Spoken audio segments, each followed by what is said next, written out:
நமக்காக ஆற்றலோடு பேராற்றலோடு எழுந்தருளிருக்கிறார் நம் ஆண்டவர். விண்ணகத்தின் மகிமையை மண்ணகத்தில் வெளிப்படுத்தி நம்மை ஆசீர்வதிக்க அப்ப வடிவிலே நற்கருணை நாதராக நம் மத்தியிலே எழுந்தருளியுள்ளார் நம் ஆண்டவர். சிறிதளவும் இருளோ பாவமோ இல்லாதவர், முற்றிலும் தூயவர், முழு முதல் பொருளானவர். ஆகவேதான் விண்ணுலக தூதர்கள் எல்லாம் இவரை தூயவர் தூயவர் என்று இடைவிடாமல் பாடி மாட்சிப்படுத்துகிறார்கள். அந்த தூயவரின் மாட்சியை இந்த நேரத்தில் நாமும் உணர வான தூதர்களோடு இணைந்து தூயவர் தூயவர் என்று போற்றி பாடுவோம்.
கடவுளை தூயவர் தூயவர் என்று பாடி ஆராதித்த போது ஆலயம் முழுவதும் கடவுளின் மாட்சியால் நிரம்பிற்று என்று எசையா 6வது அதிகாரத்தில் கூறுகிறார்.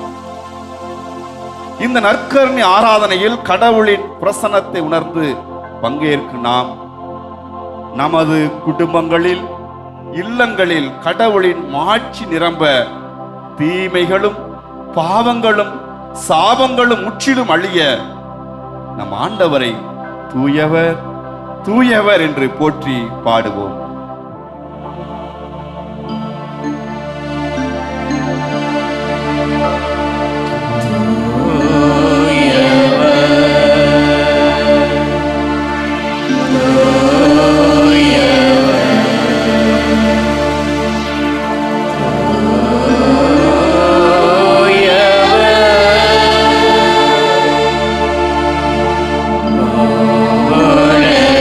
இறைவனம்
நம்மை காண்கின்ற ஆண்டவர், நமது குரலுக்கு செவி கொடுப்பவர், நமக்காக செயலாற்றுபவர் நமது உன்னத ஆண்டவர்.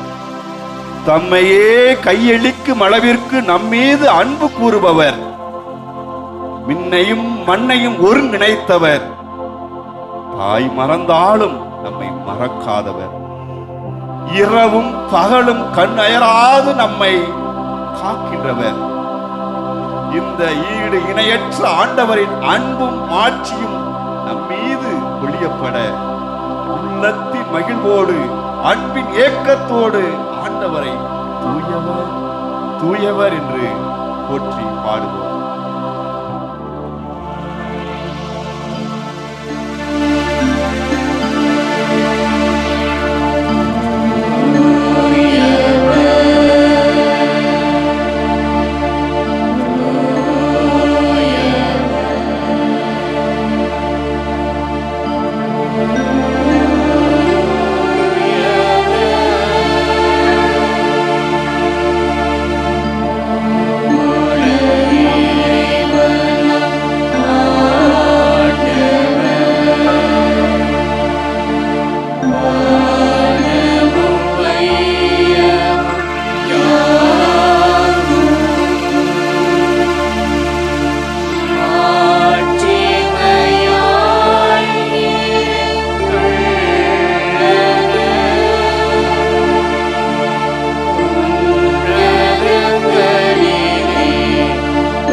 கடவுளை புகழ்வது நல்லது.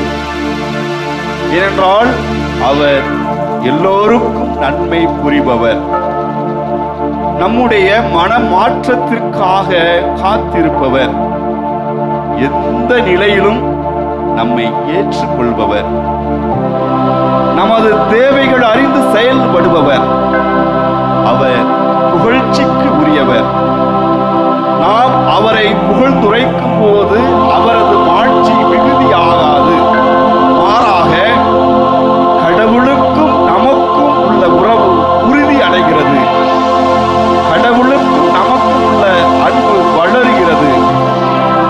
நாம் அவரை புகழ்ந்து பாடும்போது நாம் வல்லமை அடைகிறோம்.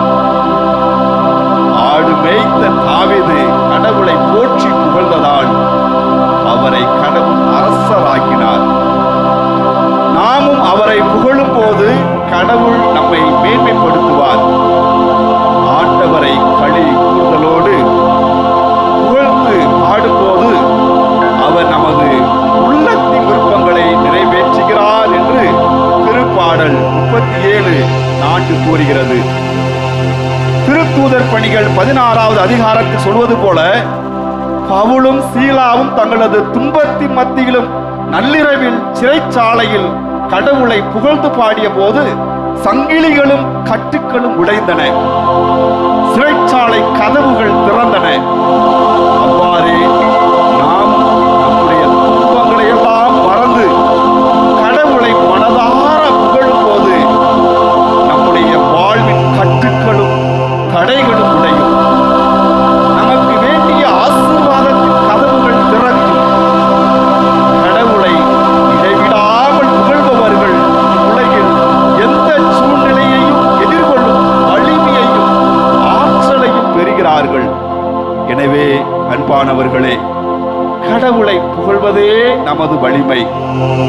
அதுவே நம் மகிழ்ச்சி, அதுவே நிறைவு என்பதை உணர்ந்து திருப்பாடல் 148 வாசித்து கடவுளை இதோ நம் முன்பாக இருக்கிற நற்கருணாதரை ஆட்சிப்படுத்துவோம். திருப்பாடலுக்கு உங்களது பதில்: அனைத்துலகோரே ஆண்டவரை புகழ்ந்திடுவோம். அனைத்துலகோரே ஆண்டவரை புகழ்ந்திடுவோம். அல்லேலூயா. விண்ணுலகில் உள்ளவையே ஆண்டவரை போற்றுங்கள், உன்னதங்களில் அவரை போற்றுங்கள். அவருடைய தூதர்களே, நீங்கள் யாவரும் அவரை போற்றுங்கள். அவருடைய படைகளே, நீங்கள் யாவரும் அவரை போற்றுங்கள். கதிரவனே, நிலாவே, அவரை போற்றுங்கள். ஒளி வீசும் விண்மீன்களே, அவரை போற்றுங்கள். உங்களது பதில்: அனைத்துலகோரே ஆண்டவரை புகழ்ந்திடுவோம். விண்ணுலக வானங்களே, அவரை போற்றுங்கள். வானங்களின் மேலுள்ள நீர்த்திரளே, அவரை போற்றுங்கள். அவை ஆண்டவரின் பெயரை போற்றட்டும், ஏனெனில் அவரது கட்டளையின்படி எல்லாம் படைக்கப்பட்டன. அவரே அவற்றை என்றென்றும் நிலை பெறச் செய்தார். மாறாத நியமத்தை அவற்றிற்கு ஏற்படுத்தினார். உங்களது பதில்: அனைத்துலகோரே ஆண்டவரை புகழ்ந்திடுவோம். மண்ணுலகில் ஆண்டவரை போற்றுங்கள். கடலின் பெரும் நாகங்களே, ஆழ்கடலே, நெருப்பே, கல் மலையே, வெண்பனியே, மூடு பனியே, அவரது ஆணையை நிறைவேற்றும் பெருங்காற்றே, மலைகளே, அனைத்து குன்றுகளே, கனிதரும் மரங்களே, அனைத்து கேதுரு மரங்களே. உங்களது பதில்: அனைத்துலகோரே ஆண்டவரை புகழ்ந்திடுவோம். காட்டு விலங்குகளே, அனைத்து கால்நடைகளே, ஊர்ந்து செல்லும் உயிரினங்களே, சிறகுள்ள பறவைகளே, உலகின் அரசர்களே, எல்லா மக்கள் இனங்களே, தலைவர்களே, உலகின் ஆட்சியாளர்களே, இளைஞரே, கன்னியரே, முதியோரே மற்றும் சிறியோரே, நீங்கள் எல்லாரும் ஆண்டவரை போற்றுங்கள். உங்களது பதில்: அனைத்துலகோரே ஆண்டவரை புகழ்ந்திடுவோம். அவர்கள் ஆண்டவரின் பெயரை போற்றுவார்களாக. அவரது பெயர் மட்டுமே உயர்ந்தது. அவரது மாட்சி விண்ணையும் மண்ணையும் கடந்தது. அவர் தம் மக்களின் ஆற்றலை உயர்வுறச் செய்தார். அவருடைய அனைத்து அடியாரும் அவருக்கு நெருங்கிய அன்பார்ந்த மக்களாகிய இஸ்ரவேல் மக்களும் அவரை போற்றுவார்கள். அல்லேலூயா. உங்களது பதில்: அனைத்துலகோரே ஆண்டவரை புகழ்ந்திடுவோம். இறை இயேசுவிலே பிரியமானவர்களே, நாம் கடவுளை நாடும்போது அவரும் நம்மை நாடி வருவார். நாம் அவரை தேட நாட இடமளிக்கக்கூடிய அன்பு தெய்வமாக இருக்கிறார். தம்மை நாடி தேடி வருபவர்களுக்கு வாழ்வளிப்பவர் இதோ இருக்கக்கூடிய நற்கருணை ஆண்டவர். ஆண்டவரை உண்மையாய் தேடுகிறவர்கள் அவர் தரும் கட்டளைகளை, அறிவுரைகளை ஏற்று கடைபிடிப்பார்கள். அவர்களிடம் அன்பு கொண்டு அவர்களுடன் வந்து கடவுள் குடிகொள்வார். இத்தகைய நம்பிக்கையுடன் ஆண்டவரை பாடி புகழ்வோம்.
ஆண்டவரை காலமும் போற்றிடுவே. அவர் புகழ் எப்போதும் நாவில் ஒலிக்கும்.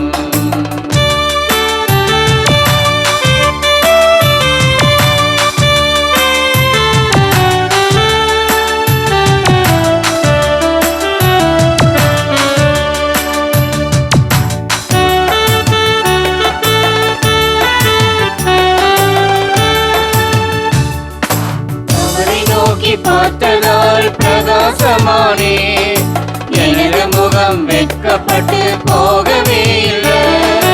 அவரை நோக்கி பார்த்ததால் பிரகாசமானே, எனது முகம் வெட்கப்பட்டு போகவே இல்லை.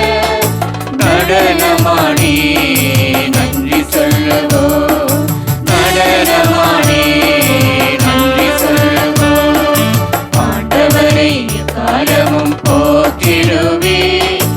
அவர் புகழ் எப்போதும் நாவில் ஒலிக்கும்.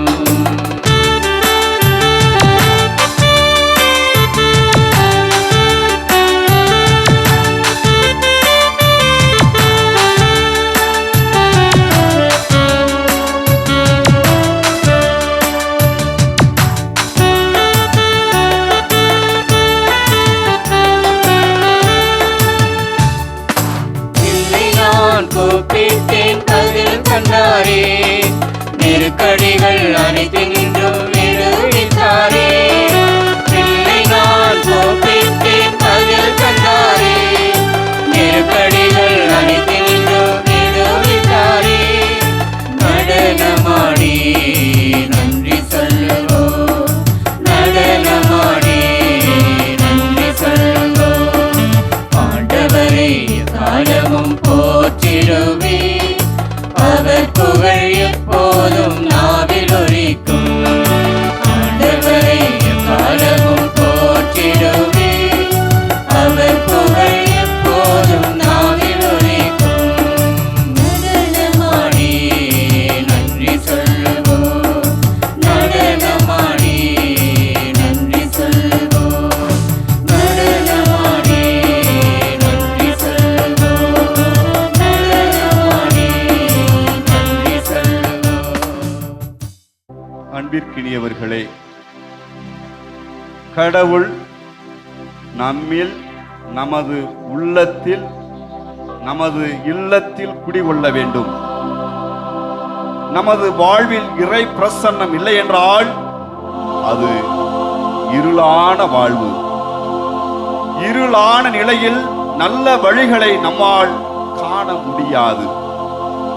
அந்த இருளான வாழ்விலே பல வேதனைகள், புலம்பல்கள், போராட்டங்கள், மன அழுத்தங்கள், கண்ணீர், கவலை என்ற எதிரான சூழ்நிலைகளால் நாம் அலைக்கழிக்கப்படுகிறோம்.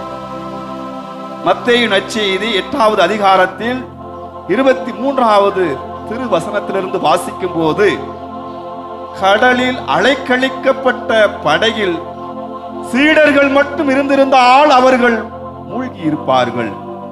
ஆனால் வாழ்வின் வழிகாட்டியான இயேசு அந்த படகில் இருந்ததால் அவர்கள் காக்கப்பட்டார்கள்.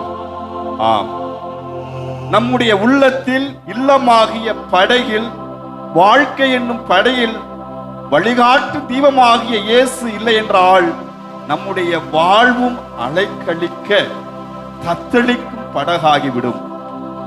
அன்பானவர்களே, இந்த ஆராதனையில் பங்கேற்றுக் கொண்டிருக்கும் அனைவரது குடும்பங்களிலும் உள்ள போராட்டங்களையும் அமைதியில்லாத அக்களிப்பின் நிலையையும் பகிர்ந்து கொண்டு நமது வாழ்விற்கு வழிகாட்ட அமைதியை ஏற்படுத்த நமது ஆண்டவர் இயேசுவை அழைப்போமா?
தடுமாறும் நிலைப்பாருமே. அன்பாகி அருளாகி என்னோடு ஒன்றாய் துயரோடு போராடும் என் வாழ்வின் நலமாகி என்னை தாங்கும் என் தெய்வமே. என் நிழலாக எழும் தெய்வமே. வழிகாட்டும் என் தெய்வமே. துணையாக எனில் வாருமே.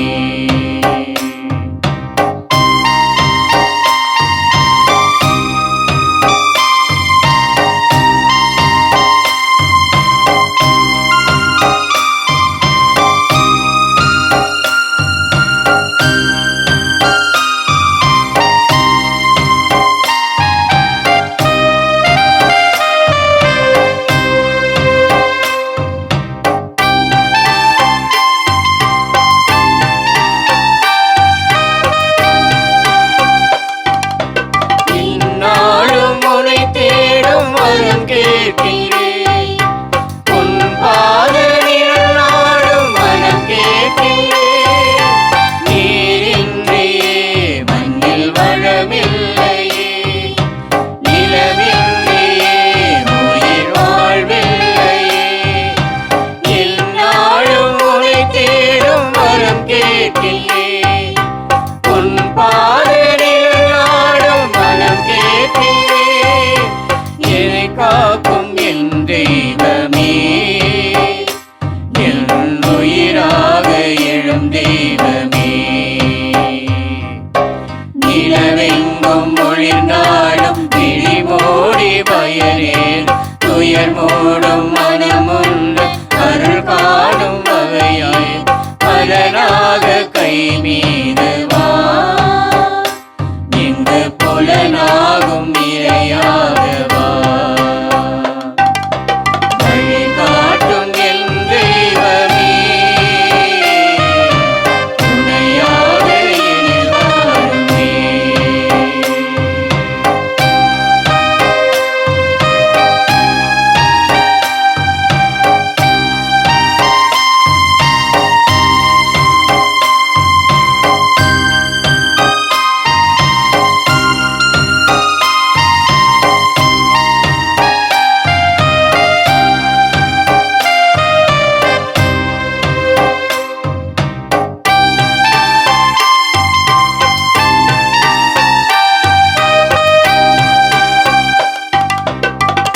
பாதை முடிவாகும் உன் தாளிலே.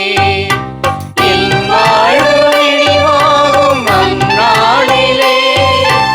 உன் வார்த்தைகள் என் வாழ்வாகுமோ. உன் பாதைகள் என் வழியாகுமோ. என் பாதை முடிவாகும் உன் தாளிலே. என் வாழ்வு விடிவாகும் அந்நாளிலே. இருள் நீக்கும் விளக்காகவே நான் சுடர் வீச இணையேற்றவா. ஆள் போல வளர்ந்தாலும் ஆரம்பம் முளைதான். என் வாழ்வின் உயர்வெல்லாம் இவ்வாழ்வின் பலன்தான். இறை வாழ்வின் விதையாகவே எங்கள் நில வாழ்வு பயன் காணவா. வழிகாட்டும் என் தெய்வமே. துணையாக எனில் வாருமே. வழிகாட்டும் என் தெய்வமே. துணையாக எனில் வாருமே. ஆண்டவர்களோடு இருப்பாராக. உம் ஆன்மாவோடும் இருப்பாராக. யோவான் எழுதிய தூய நற்செய்தியிலிருந்து வாசகம். ஆண்டவரே மாட்சி உமக்கே. அக்காலத்தில் இயேசு மீண்டும் உள்ளம் குமுறியவராய் கல்லறைக்கு அருகில் சென்றார். அது ஒரு குகை. அதை ஒரு கல் மூடியிருந்தது. கல்லை அகற்றி விடுங்கள் என்றார் இயேசு. இறந்து போனவரின் சகோதரியான மார்த்தா அவரிடம், ஆண்டவரே, 4 நாள் ஆயிற்று, நாற்றம் அடிக்குமே என்றார். இயேசு அவரிடம், நீ நம்பினால் கடவுளின் மாட்சியை காண்பாய் என நான் உன்னிடம் கூறவில்லையா என்று கேட்டார். அப்போது அவர்கள் கல்லை அகற்றினார்கள். இயேசு அண்ணாந்து பார்த்து, தந்தையே, நீர் என் வேண்டுதலுக்கு செவி சாய்த்ததற்காக உமக்கு நன்றி கூறுகிறேன்.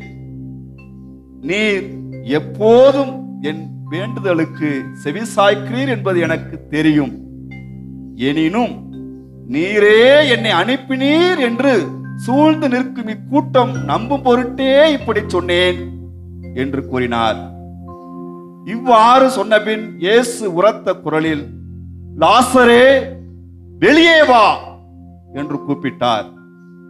இறந்தவர் உயிரோடு வெளியே வந்தார். அவருடைய கால்களும் கைகளும் துணியால் சுற்றப்பட்டிருந்தன. முகத்தில் துணி சுற்றப்பட்டிருந்தது. கட்டுக்களை அவிழ்த்து அவனை போக விடுங்கள் என்று இயேசு அவர்களிடம் கூறினார். ஆண்டவரின் அருள்வாக்கு. கிறிஸ்துவே உமக்கு புகழ். இறை இயேசுவில் அன்பிற்கினியவர்களே, மாதா தொலைக்காட்சியின் இறை பற்றுள்ள அன்பு நேயர்களே, புனித அன்னை தெரசா நற்கருணையின் மீது ஆழ்ந்த நம்பிக்கை கொண்டார். எனவே தொண்டு செய்யும் ஆற்றல் பெற்றார். தந்தை பியோ திருப்பலியின் வழியாக நம்பிக்கை கொண்டார். 5 காய வரம் பெற்ற புனிதரானார். புனித 2ஆம் ஜான்பால் ஜெபமாலை ஜெபிப்பதன் வழியாக இறை நம்பிக்கை கொண்டார். தனக்கு தீங்கிழைத்தவரை மன்னித்து அவரை அன்புடன் அணுகும் ஆற்றல் பெற்றார். நம்பிக்கை என்பது கத்தோலிக்க மரபின் மூளைக்கல்லும் கிறிஸ்துவ வாழ்வின் அடித்தளமும் ஆகும். வாழ்க்கையின் எண்ணற்ற சவால்கள் மற்றும் வெற்றிகளின் மூலம் விசுவாசிகளை வழிநடத்தும் ஒரு கலங்கரை விளக்கமாகவும் இது இருக்கிறது. புனித பிலிப் நேரி நம்பிக்கையை பற்றி கூறும்போது, உண்மையான நம்பிக்கை உள்ளார்ந்த மகிழ்ச்சியையும் மன நிறைவையும் தரும் என்கிறார். நம்பிக்கை எனும் ஏணி, அதுவே நம் வாழ்வின் அச்சாணியாக இருக்கிறது. நம்பிக்கை, இந்த ஒற்றை வார்த்தைக்கு உள்ள பலம் வேறு எந்த வார்த்தைக்கும் இல்லவே இல்லை என்று சொல்லலாம். நம்பிக்கை ஒன்றையே மூலதனமாக வைத்து முன்னேறி வாழ்வில் வெற்றி பெற்றவர்கள் ஏராளம் ஏராளம். அதே நேரத்தில் நம்பிக்கையை இழந்து வாழ்க்கையை இழந்த திறமைசாலிகள் ஏராளம். நம்பிக்கை என்பது யானையின் தும்பிக்கையை போல பலம் வாய்ந்ததாக இருக்கிறது. யானை எவ்வளவு பலமான பொருட்களையும் எளிதாக தனது தும்பிக்கையால் தூக்குவதை போல, நம்பிக்கை உள்ளவன் எவ்வளவு பெரிய பிரச்சனையாக இருந்தாலும் அதை சுலபமாக சமாளித்து வெற்றியை காண்பான். நம்பிக்கை நம்மை கடவுளிடம் கொண்டு சேர்க்கும் கருவியாகும். நம்பிக்கை நம்மை இறை உறவில் வளர ஊக்கத்தை தருகிறது. கடவுளின் வாழ் நம்பிக்கை கொள்ளும் எவரையும் அவர் உயர்த்தி கொண்டே இருக்கிறார். அது மட்டுமல்ல, அவர்களை மேன்மைப்படுத்துகிறார் என்று பார்க்கிறோம்.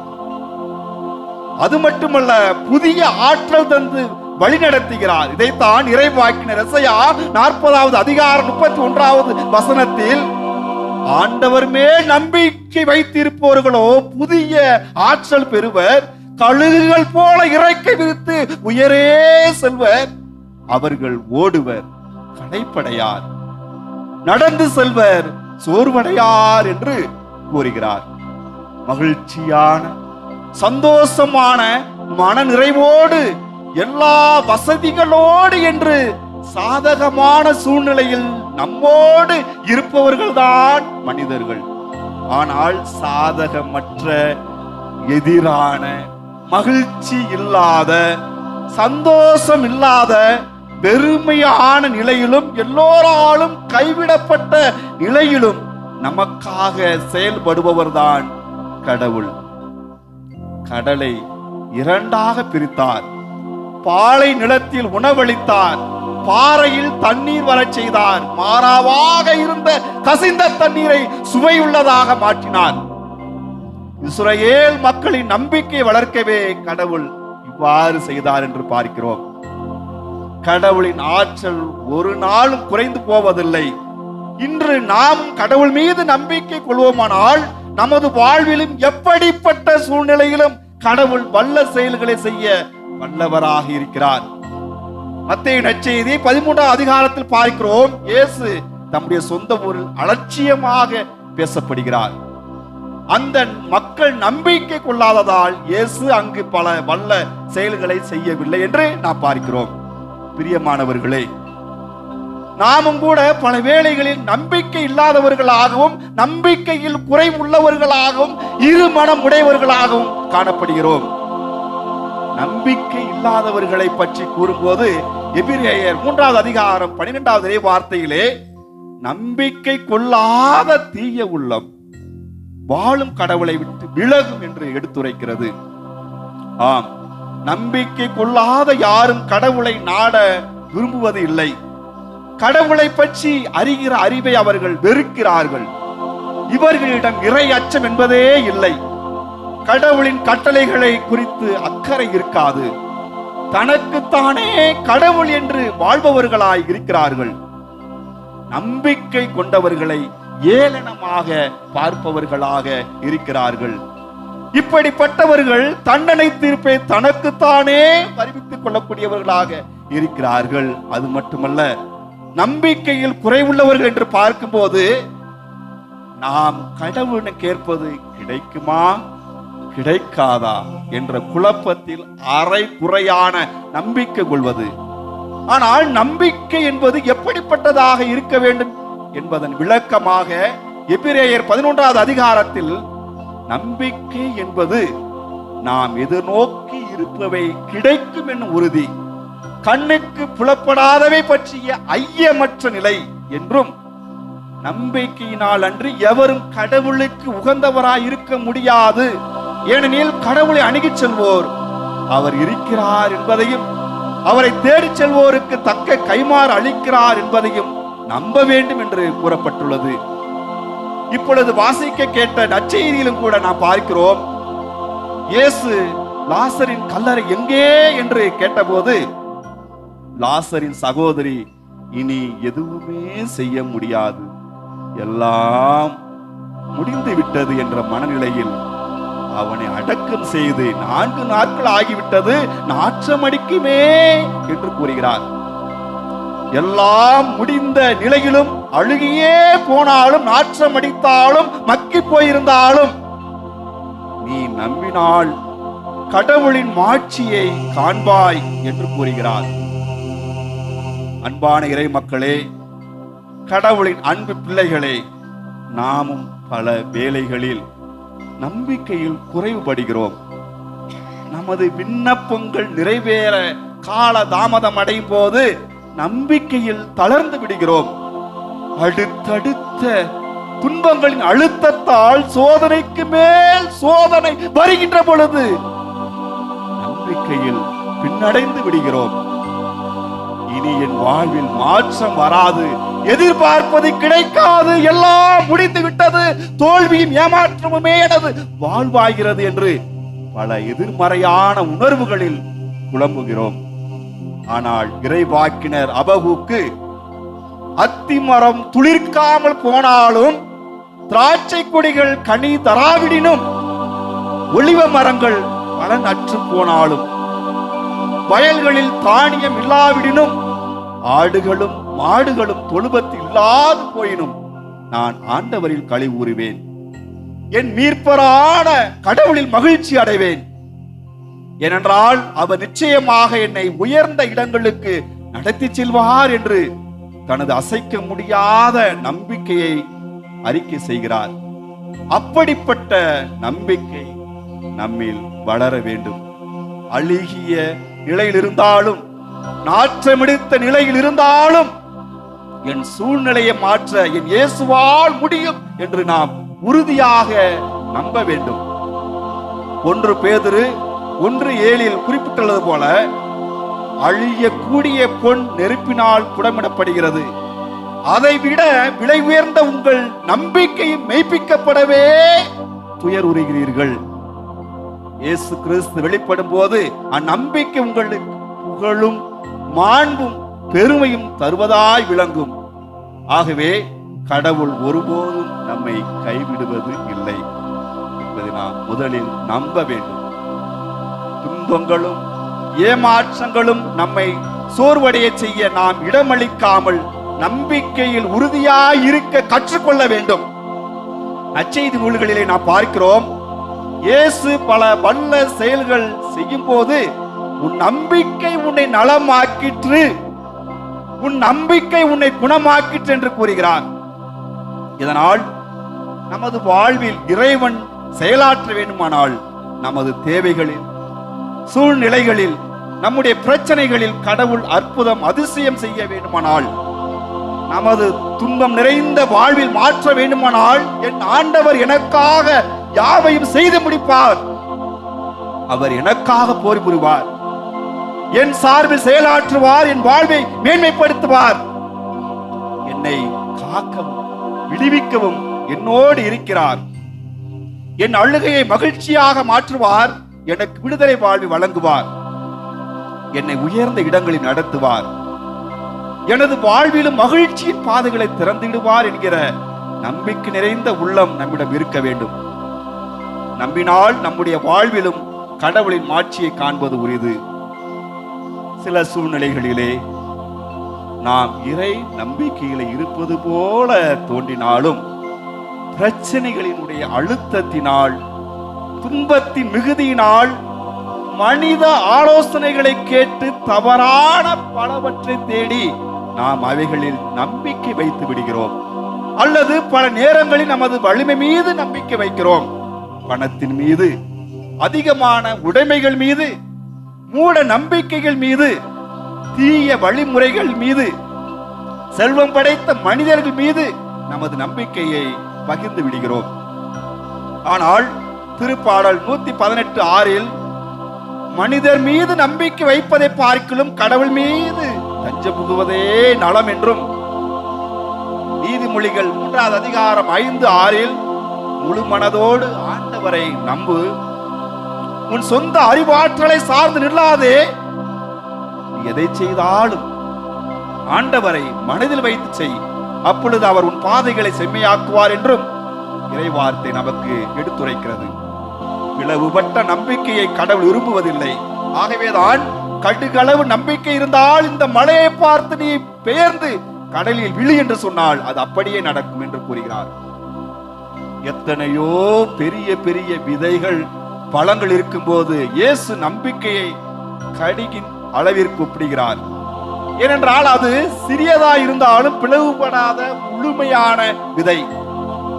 ஆகவே நமது நம்பிக்கை பிளவுபடாத இரட்டைத்தன்மை இல்லாததாக இருத்தல் வேண்டும் என்று கடவுள் விரும்புகிறார். இரு மனத்தோரை அவர் வெறுக்கிறார்.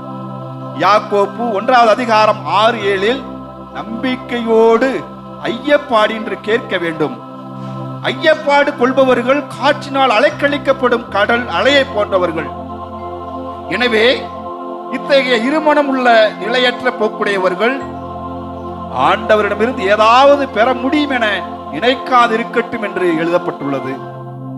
ஆகவே நம்முடைய நம்பிக்கை முழுமையானதாக, அசைக்க முடியாததாக, நிறைவுள்ளதாக இருக்கட்டும். நமது வாழ்வை ஒளியாகவும் மகிழ்வாகவும் அக்களிப்புள்ளதாகவும் மாற்றுவார் என்று எஸ்தர் நூலில் 8:16 கூறுவது போல, என் வாழ்வை ஒளியாகவும் மகிழ்வாகவும் அக்களிப்பாக மாற்றுவார் என்ற நம்பிக்கையோடு இந்த நற்கனை வழிபாட்டில் பக்தியோடு பங்கெடுப்போம்.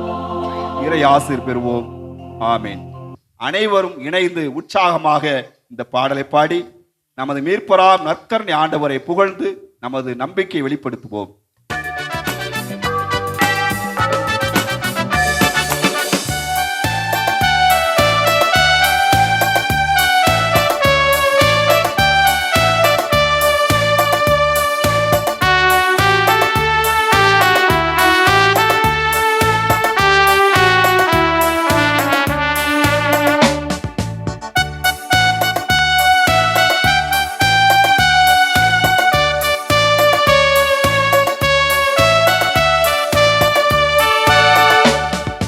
நம்பிக்கையினால் நீ வாழ்வு பெறுவாய்.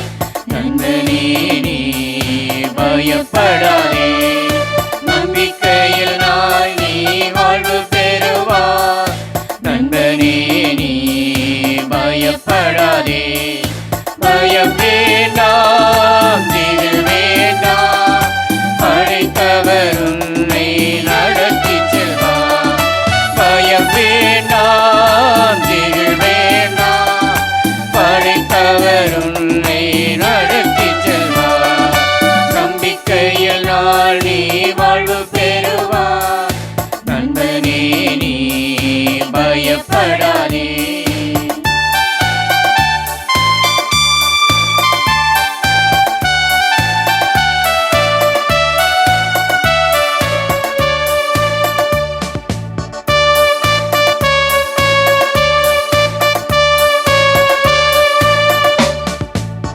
ஆடையை தொட்டால் நலம் பெறுவேன் என்று அறிக்கை செய்து சுகமடைந்தார். ஆடையை தொட்டால் நலம் பெறுவேன் என்று அறிக்கை செய்து சுகமடைந்தார். ஒரு துளி சந்தேகமில்லாமலே ஓடிவாய் இயேசு என்று சுகம் தருவார். ஒரு துளி சந்தேகமில்லாமலே ஓடிவாய் இயேசு என்று சுகம் தருவார்.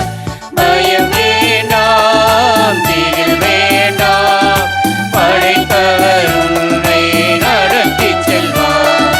பயம் வேண்டாம், திகில் வேண்டாம், படைத்தவர் உன்னை நடத்தி செல்வார். நம்பிக்கையினால் நீ வாழ்வு பெறுவார்.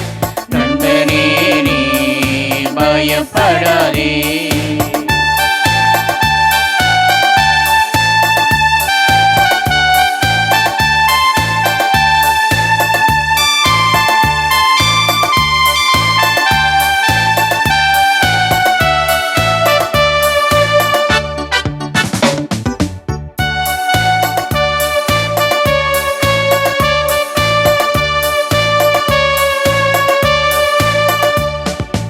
ஆபிரகாம் சாராள் குழந்தை பெற ஆற்றல் பெற்றது நம்பிக்கையினால். ஆபிரகாம் சாராள் குழந்தை பெற ஆற்றல் பெற்றது நம்பிக்கையினால். வாக்குத்தத்தம் செய்தவர் நம்பத்தக்கவர். யுகமெல்லாம் எப்படியும் நிறைவேற்றுவார். வாக்குத்தத்தம் செய்தவர் நம்பத்தக்கவர். ஏக்கமெல்லாம் எப்படியும் நிறைவேற்றுவார். பயம் வேண்டாம், திகில் வேண்டாம், படைத்தவர் உன்னை நடத்தி செல்வார். பயம் வேண்டாம், திகில் வேண்டாம், படைத்தவர் உன்னை நடத்தி செல்வார். நம்பிக்கையினால் நீ வாழ்வு பெறுவார். நண்பனே நீ பயப்படாதே. இயேசுவில் பிரியமானவர்களே, உன் கடவுளும் உன் ஆண்டவருமான நான் நீ செல்லு இடமெல்லாம் உன்னோடு இருப்பேன் என்று சொல்லி யோசுவா 1:9 கூறுகிறார். இப்படி வாக்களிக்கும் நம்முடைய கடவுள் நம்மோடு எப்போதும் இருக்கிறார் என்பதில் முதலில் நாம் நம்பிக்கை கொள்ள வேண்டும். அவர் நம்மை ஒருபோதும் தனியே விடுவது இல்லை. நெருக்கடி வேளையில் அவர் துணை நிற்கிறார். நமது குடும்ப பயணங்களில், தேவைகளில், தடுமாற்றங்களில், சோர்வுகளில், துன்பம் நிறைந்த சூழல்களில், நமது உழைப்பின் முயற்சிகளில் கடவுள் நம்மை விட்டு விலகாதவராக நம்மோடு இருக்கிறார். இந்த ஆராதனையில் பங்கேற்கும் நம் அனைவருடனும் இறைவன் எல்லா சூழ்நிலைகளிலும் உடனிருக்கிறார் என்பதை நினைத்து நம்பிக்கையுடன் இந்த பாடலை பாடுவோம்.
நம்மை அன்பு செய்து அரவணைத்து பாதுகாத்து வழிநடத்தி வரும் நற்கருணை ஆண்டவரை மாண்புயர் கீதத்தின் வழியாக போற்றி புகழ்வோம்.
இறைவா, இந்த வியப்புக்கு உரிய அருளடையாளத்திலே உம்முடைய பாடுகளின் நினைவை எங்களுக்கு விட்டு சென்றீர்.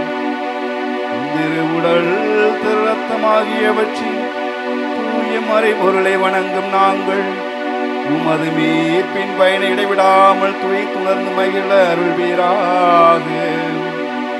தந்தையாக இறைவனோடு தூயாவியாரின் ஒன்றைப்பில் இறைவனாய் என்றென்று வாழ்ந்து ஆட்சி செய்கின்ற உம்மை மன்றாடுகின்றோம்.